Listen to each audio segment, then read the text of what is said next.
Vocês já ouviram falar de hiperidrose, aquela situação que a pessoa tem um suor excessivo, que muitas vezes pode ser nas mãos, nas costas, nos pés, no corpo mesmo, na cabeça. E, de fato, esse suor excessivo, ele diminui qualidade de vida e até constrange em algumas situações, em alguns momentos. Então, hoje a gente vai entender como tratar, se a gente tem a cirurgia, se a gente tem outros tratamentos que também podem devolver qualidade de vida. E a gente convidou ele, que é cirurgião plástico, membro titular da Sociedade Brasileira de Cirurgia Plástica, Dr. Marco Aurélio Guidulli.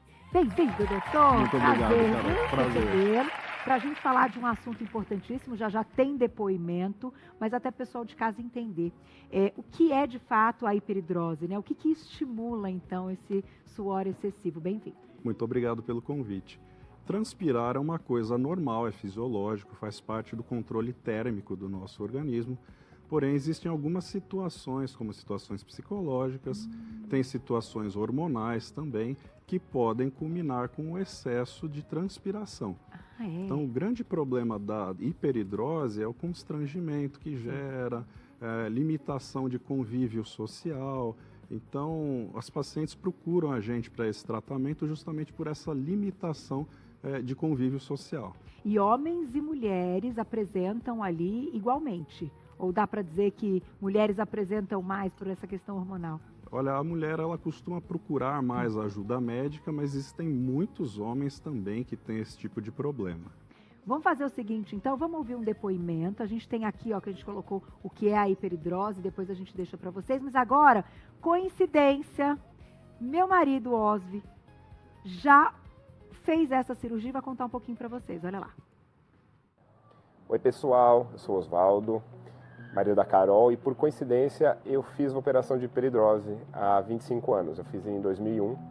Era uma operação, acho que era bem ali no começo, quando começaram a fazer, né, que você faz via o nervo. Eu, na verdade, fui um dos casos que foi recomendado fazer a operação. Por quê? Porque minha mão, ela pingava. Do nada ela pingava. E não tem uma explicação, né? Você podia estar normal, pingava, com calor, pingava, nervoso, pingava. Desde que eu era pequeno. Eu lembro quando eu estava no pré, a professora pedia para eu levar talco, porque eu borrava todos os meus desenhos, né? E assim, para o homem, principalmente que cumprimenta muito com a mão, para mim eu ficava meio envergonhado, ficava limpando a mão, brincava comigo, sabe, você lavou a mão, enfim, né? Até para ir na missa, para dar paz de Cristo, eu tinha vergonha, sabe? E eu acho que melhorou muito a minha qualidade de vida, né? Hoje eu não tenho nenhum problema, né? Minha mão não soa mais, né? Quando eu fiz a operação, foi me falado o seguinte: a mão zera, a axila, né, diminuiu, eu pedi para diminuir um pouco, né, mas podia zerar, o pé podia ou não zerar, né? E até eu deixo essa pergunta, né, que até eu não sei se isso mudou, porque meu pé ainda sua, tá? Mas eu acho que assim, me deu muita qualidade de vida, tá? Eu faria tudo de novo, acho que assim, principalmente, como eu falei, a gente usa muito a mão, enfim, né, cumprimentar, para escrever, enfim, e eu acabava borrando tudo. É isso aí, tá bom? Espero ter contribuído aí com a pauta. Um beijo para todos. Beijo, amor, obrigada. É legal ver o relato, né? Porque a gente está falando aí de uma questão individual e agora a gente, para o pessoal de casa entender, ele coloca assim, não tinha meio explicação. Todo dia acordava e suava. Então, antes até, doutor, de vocês definirem um tipo de tratamento, até se é cirúrgico ou se existem outros, você vai nos contar, tem que descobrir o que está alimentando esse suor excessivo? É exatamente esse o ponto. No caso dele especificamente, provavelmente o caso era do sistema nervoso autônomo. Então, o controle de transpiração do nosso corpo não depende da gente, né? O sistema nervoso autônomo, quem determina isso daí é uma parte do nosso cérebro, que chama hipotálamo, que é o nosso termostato. Tá. E aí a gente sempre comenta que às vezes esse termostato ele não está acertando muito bem a temperatura. Por quê? Às vezes a temperatura ambiente ela está normal, mas o cérebro ele está entendendo que não, que eu tenho que transpirar para poder fazer o controle da temperatura. Então, o tratamento que muito provavelmente ele fez foi tratar o sistema nervoso simpático, que é como? Entra dentro do tórax, vai lá no gânglio e trata aquele, entre aspas, aquele curto-circuito que está causando esse excesso da transpiração. É isso mesmo, foi uma cirurgia que tem ali os 2 furinhos por trás do pulmão, Isso. e que então ela interrompe enfim, esse recado que está sendo mandado do cérebro. Isso, exatamente. Então, essa cirurgia ela se chama simpatectomia. É uma cirurgia feita pelo cirurgião torácico, assim como você diz, ele tem que entrar no pulmão. Aham. Então, é uma cirurgia muito delicada, tem que ser feita por um especialista. E ela traz o benefício justamente de melhoria da qualidade da transpiração palmar, axilar e às vezes plantar. Essa cirurgia ela é muito bem sucedida, mas em alguns casos tem a sudorese compensatória. Exatamente. Então, Acontece mesmo. Sempre ou não? Alguns casos. em alguns casos pode acontecer. Então, às vezes a pessoa melhora 100% a transpiração da mão, o que gera constrangimento, a gente Sim. não consegue cumprimentar, entre outros problemas como escrever, né? Mas às vezes começa a transpirar nas costas, nas coxas, então isso pode gerar um problema. O tratamento que eu faço como cirurgião plástico é a lipocuretagem axilar, quer dizer, um tratamento mais específico só para a região da axila. Tá. Ela trata o excesso de glândulas, então aquela conexão nervosa, ela existe, Tá. existe aquele hiperestímulo nervoso do sistema nervoso autônomo, porém a gente reduzindo a quantidade de glândulas, mesmo o estímulo chegando, a transpiração ela vai numa quantidade normal. Olha, e aí é feita na axila, mas ela cuida também de outras áreas que tem um suor excessivo ou não? Esse tratamento ele é limitado somente à região axilar. Axilar, Para outras áreas, o melhor tratamento ainda é a simpatectomia. que é a que a gente comentou há pouco. Exato. Agora, as regiões são essas mesmo? Então, assim, o que é mais comum é suar mais nas mãos ou tem gente que tem esse suor excessivo em outras regiões? Tem gente que tem suor excessivo em várias outras regiões, então Concomitante, né? concomitante. Aham. Então, para esse tipo de situação, o melhor tratamento é cirúrgico, né? É a simpatectomia. Agora, existem muitas pessoas com relato de transpiração axilar. Aham. E isso daí atrapalha a qualidade de vida no sentido de Sem dúvida. a roupa fica manchada, Sem dúvida.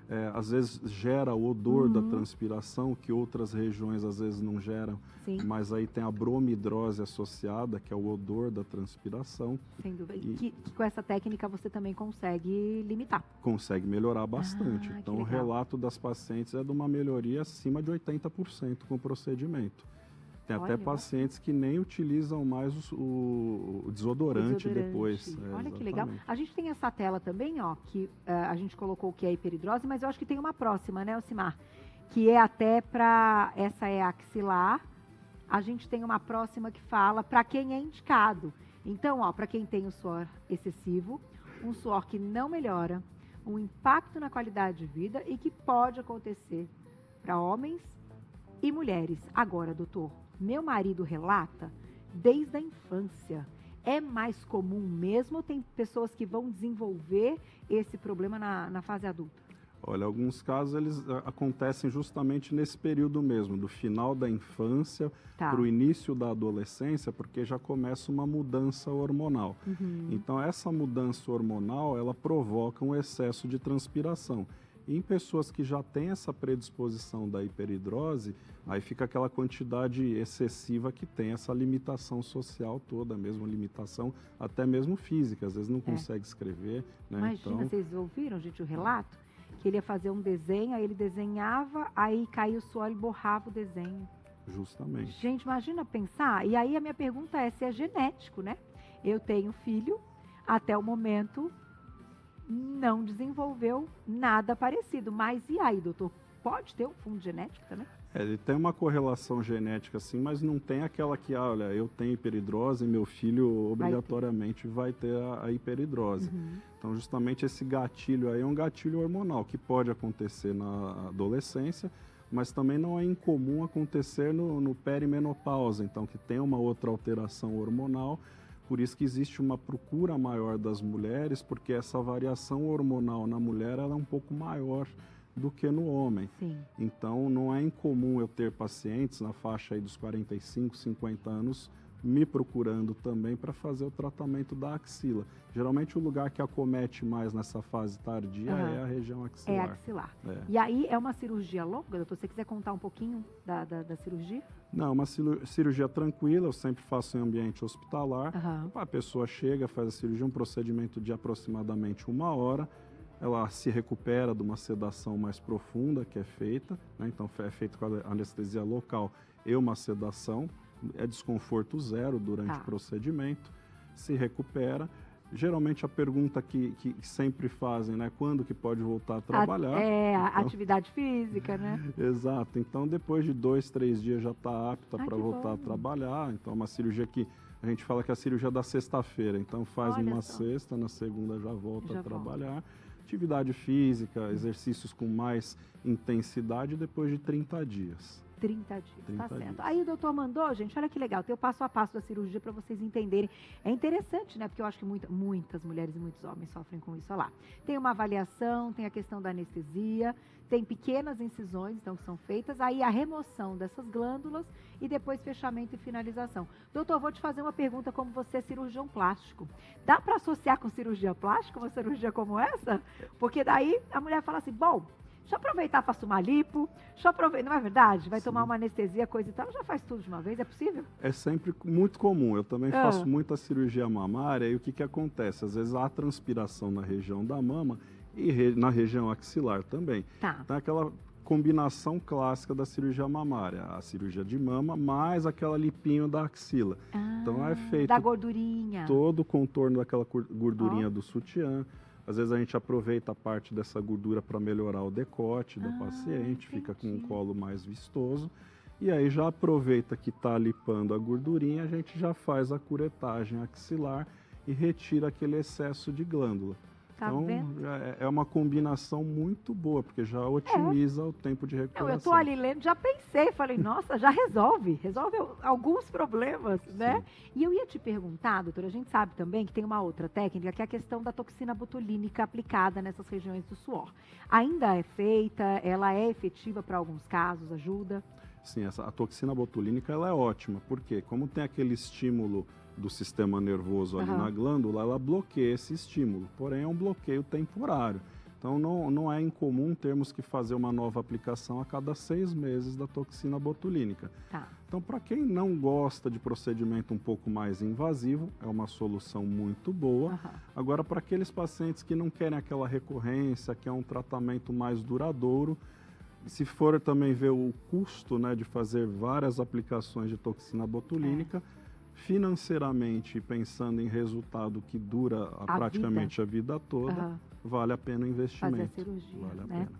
Muito bom, que os resultados estão na tela também, que é mais conforto, mais qualidade de vida, então é uma redução significativa do suor, adeus às manchas nas roupas, mais confiança e autoestima, eu tenho certeza, rotina mais leve e confortável. 95% das pacientes relatam satisfação com os resultados da cirurgia. Eu tenho certeza, porque só de ouvir meu marido com uma cirurgia que era até mais complicada do que essa, ele disse que ele faria tudo de novo, mesmo sabendo dos riscos, que é uma cirurgia mais sensível, né? Enfim, mais trabalhosa. Ele faria tudo de novo. Então, que legal, doutor. Para encerrar, vou até fazer uma perguntinha que mandaram aqui no nosso Instagram, que é da Sara. Ela pergunta se tem alguma doença associada a esse excesso de suor. Pode ter sim, essa pergunta é sensacional porque às vezes temos uma outra doença que está causando a sudorese. Então a gente chama de hiperidrose secundária. Secundária aqui é uma outra doença. Então o hipertireoidismo, quer dizer, o excesso de funcionamento da tireoide pode acontecer. Temos também, por exemplo, quando a gente está com febre, o nosso organismo ele regula, né, a temperatura fazendo o quê? A transpiração. Então às vezes você tem um quadro infeccioso associado. Então, transpiração e excesso sempre necessitam um atendimento médico e uma orientação médica para entendermos a causa dessa doença. E exames adequados, né, doutor? Tudo com certeza. Certinho. Muito legal, gente. Então, temos mais um recurso aí